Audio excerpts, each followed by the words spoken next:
રાજકોટના જંગલેશ્વર વિસ્તારમાં થયેલા ડિમોલિશનની કાર્યવાહી દરમિયાન કાજુ કતરીના ખર્ચને લઈને ઉભા થયેલા વિવાદ પર હવે રાજકોટ મહાનગરપાલિકાના આરોગ્ય અધિકારીએ સ્પષ્ટતા કરી છે। કાજુ કતરી માટે જ્યારે માત્ર પત્રકારો માટે નહીં પરંતુ હજારો કર્મચારીઓ અને અધિકારીઓ માટે કરવામાં આવેલી વ્યવસ્થાનો ભાગ હોવાનું જણાવાયું। રાજકોટ મહાનગરપાલિકાના આરોગ્ય અધિકારીઓએ જણાવ્યું કે જંગલેશ્વર વિસ્તારમાં સતત 3 દિવસ સુધી ડિમોલિશનની વિશાળ કામગીરી હાથ ધરવામાં આવી હતી। આ દરમિયાન વિવિધ વિભાગોના કુલ 4800 થી વધુ કર્મચારીઓ અને અધિકારીઓ તૈનાત રાખવામાં આવ્યા। તેમણે જણાવ્યું કે કામગીરી માટે પોલીસ, ફાયર, આરોગ્ય, પીજીવીસીએલ, મેડિકલની ટીમો, વિડીયોગ્રાફરો, મશીન ઓપરેટરો અને મજૂરો સહિત મોટી સંખ્યામાં સ્ટાફ મેદાનમાં હાજર રહ્યો હતો।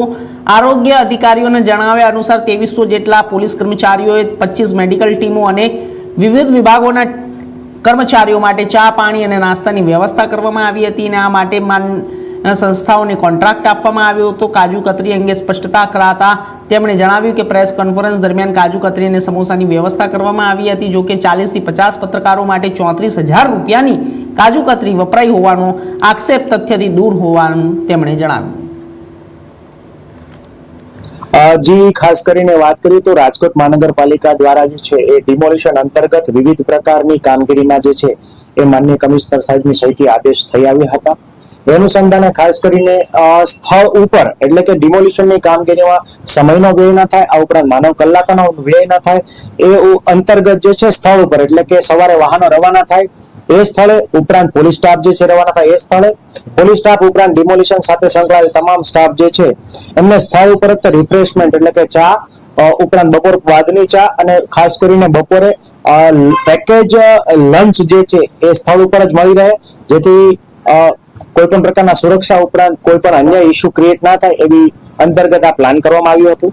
એનો અનુસંધાને રાજકોટ મહાનગરપાલિકાની ફૂડ શાખા દ્વારા જે છે એ વિવિધ ડેઈલી જે છે એ તમને સૌપ્રથમ તો સ્ટાફ કેટલો હાજર હતો એની ડિટેલ આપની સાથે શેર કરું।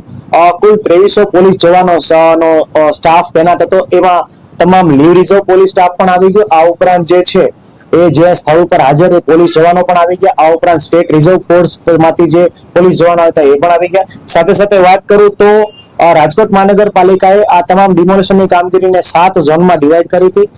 7 ઝોનમાં રાજકોટ મહાનગરપાલિકાના સિટી એન્જિનિયરથી માંડીને ડેપ્યુટી એન્જિનિયર, આસિસ્ટન્ટ એન્જિનિયર, રોશની બ્રાન્ચના એન્જિનિયર, આ ઉપરાંત જેમને પણ નાની મોટી જે પણ જવાબદાર આપી હતી એવા manager Shri, assistant commissioner Shri વગેરે તમામ જે છે એ સ્ટાફ સાથે, ઉપરાંત જે છે જોવા જઈએ તો ટાઉન પ્લાનિંગના પણ તમામ સ્ટાફ આ ઘટનામાં હાજર હતા।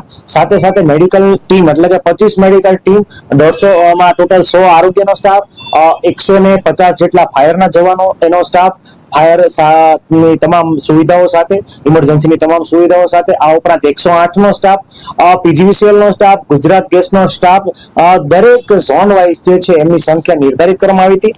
કુલ વાત કરું તો ઝોન 1 માં 550 ઉપરાંતનો સ્ટાફ હતો, ઝોન 2 માં 405 ઉપરાંતનો સ્ટાફ હતો, ઝોન 3 માં 350 ઉપરાંતનો સ્ટાફ હતો, ઝોન 4 માં 250 ઉપરાંતનો સ્ટાફ હતો, ઝોન 5 જે છે એમાં 280 ઉપરાંતનો સ્ટાફ હતો, ઝોન 6 માં 340 ઉપરાંત સ્ટાફ હતો અને ઝોન 7 માં 390 ઉપરાંતનો સ્ટાફ હતો।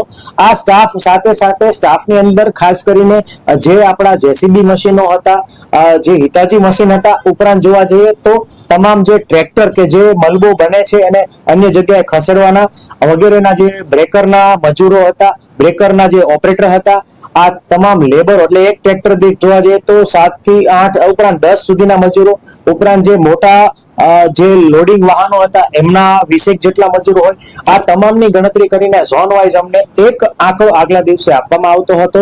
એ અનુસંધાને ફૂડ પ્રોક્યોરમેન્ટની કામગીરી અને પેકેજ ડીશીસ કેટલી જોશે એની કામગીરી નિર્ધારિત કરવામાં આવતી હતી। આ ઉપરાંત સમગ્ર ડિમોલિશન દરમિયાન વિડીયોગ્રાફર જે મિત્રો હતા એ દરેક ઝોનમાં એક ઝોનની અંદર 5 થી 7 ટીમો હતી, દરેક ટીમની અંદર એક વિડીયોગ્રાફર, ફોટોગ્રાફર એટલે કે એમની સંખ્યા પણ 100 ઉપરાંતની રહી છે। આ ઉપરાંત ખાસ કરીને સ્થળ ઉપર હાજર કોઈ પણ સરકારી વ્યક્તિ હોય કે કર્મચારી હોય એ તમામ આ ટીમના સદસ્યો હતા।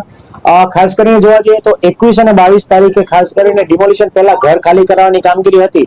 આ દરમિયાન જે મજૂરો હતા એમના માટે જ બપોરનું જે પેકેજ પેકેજ લંચ જે છે એ મંગાવવામાં આવેલું હતું. ત્યારબાદ મેજર ડિમોલિશનની કામગીરી જે છે 23-24 જે ચાલુ રહી હતી, એમાં સ્થળ ઉપર એટલે કે જ્યારે આપણે સવારે સ્કૂલથી શેઠ હાઈસ્કૂલના મેદાનમાંથી ગાડીઓ નીકળી ત્યારે સ્થળ ઉપર સવારે ચા પીવડાવી હતી. એનું જે સંખ્યાઓ જે છે એ પણ નિર્ધારિત હતી અને નિયત કરેલી હતી. દરેક ડિપાર્ટમેન્ટ પાસેથી સંખ્યા મેળવેલી હતી. કુલ જે છે આપણે સંખ્યા જોવા જઈએ તો ડિમોલિશનના 2 મેજર દિવસો હતા. એમાં કુલ આપણો ફિલ્ડ ઉપર 4800 ઉપરાંતનો સ્ટાફ જે છે હાજર હતો. જેમાં સૌથી વધારે અત્યારે આખા ગુજરાતની અંદર જે ખાસ કરીને વાત કરીએ તો 25/2/2026 ના રોજ માનનીય કમિશનર સાહેબના અધ્યક્ષસ્થાનમાં આપણે એક પ્રેસ કોન્ફરન્સનું આયોજન કરવામાં આવ્યું હતું.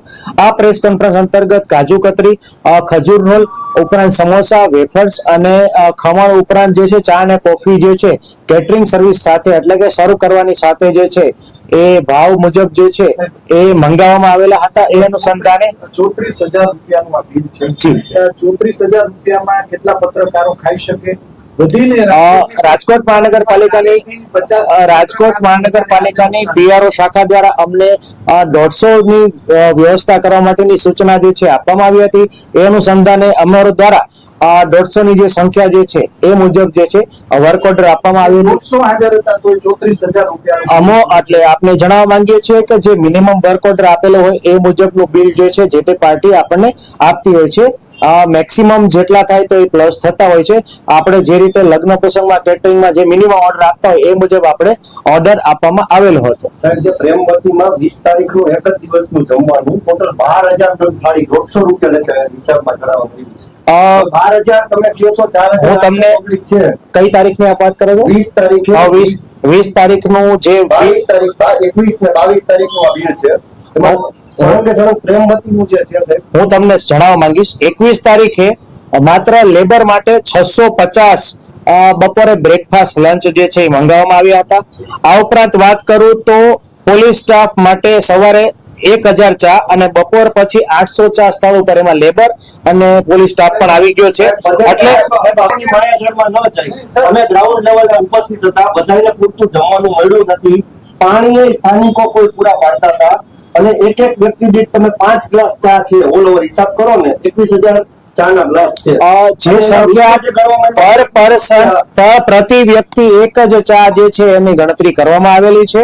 4 ગણો છે તો 21,000 100 પત્રકાર હાજર સર, એક 100 પત્રકાર હાજર હોય 34,000 રૂપિયા 680 રૂપિયા બિલ. તો એક પત્રકાર દીઠ 340 રૂપિયાની કાજુ કતરી અને રોલ 340 રૂપિયા જેવું બિલ થાય છે. જે મિનિમમ ઓર્ડર જે પ્લેસ કરવામાં આવ્યો એ મુજબ જે છે એનું બિલ જે છે આપણને રજૂ થતું હોય છે. ઉપરાંત વાત કરું 21 ટીપી બ્રાન્ચ દ્વારા આ ઓર્ડર નથી આપવામાં આવેલો, એ તો સ્પષ્ટ જ છે. અને કોઈ પણ અધિકારી કે કોઈ પણ કર્મચારીએ ડિમોલિશનની પ્રક્રિયા દરમિયાન કાજુ કતરી કે કોઈ પણ પ્રકારના સ્વીટ જે છે એનું સેવન કરવામાં આવેલ નથી. આરાધના ટી સ્ટોલ છે ઈ તો કાજુ કતરી ખજૂર ગોળ વેચતું નથી, તો આરાધના ટી સ્ટોલ ના નામના બિલ મુકાયા છે. આરાધના 80,000 રૂપિયાની ચાનું બિલ જે છે આમાં ખાસ કરીને જોવા જઈએ તો આરાધના ટી સ્ટોલ નું જે બિલ જે છે એ ટી સ્ટોલ નું નથી, માત્ર ટી નું નથી, તમામ એ કેટરિંગ સર્વિસ પણ જે છે એ બિઝનેસ સાથે સંકળાયેલા છે. આ એક એમની ફર્મ જે છે એમના દ્વારા આ જે છે સર્વિસ પૂરી પાડવામાં આવેલી હતી. બધું યસ. 6,80,000 ચા, સવારની ચા, બપોરની ચા, બિસ્કિટ ઉપરાંત જોવા જઈએ તો આપણો જે અધિકારીઓ માટે આપણે જે ખાસ કરીને આપણો સેન્ટ્રલ જે હોલ ખાતે આપણો જે કંટ્રોલ રૂમ ક્રિએટ કરવામાં આવ્યો તો ત્યાં અધિકારીઓ માટે પણ ચા અને રિફ્રેશમેન્ટની વ્યવસ્થા કે નાસ્તાની જમવાની વ્યવસ્થા પણ આની અંદર ઇન્ક્લુડેડ છે. નીચેના તમારા અધિકારીઓ સ્ટાફ કે જે ઓર્ડર આપવા ગયા હોય તેને બિલમાં ગોલમાલ કોઈ પણ પ્રકારની નાણાકીય ગેરરીતિ કે ગોલમાલ આમાં કરવામાં નથી આવેલી. એક વ્યક્તિ પાસેથી એક ઝોન અને ટીમ દીઠ જે છે આપણે સંખ્યા મેળવવામાં આવી હતી. એ પ્રમાણે સાંજે ડેટા કમ્પાઇલ કરીને આગલા દિવસ માટેનું આયોજન જે છે એ પ્રમાણે વર્ક ઓર્ડર પ્લેસ કરવામાં આવતો હતો. ઘણીવાર ડીશમાં વધઘટ એટલે જરૂરિયાત જણાય તો વધારે ડીશ મંગાવવાની જરૂરિયાત જણાય તો તાત્કાલિક આપણે એડિશનલ ડીશ પણ ઓર્ડર કરતા હતા. ના એ છે જ નહીં. ડિમોલિશનની કામગીરી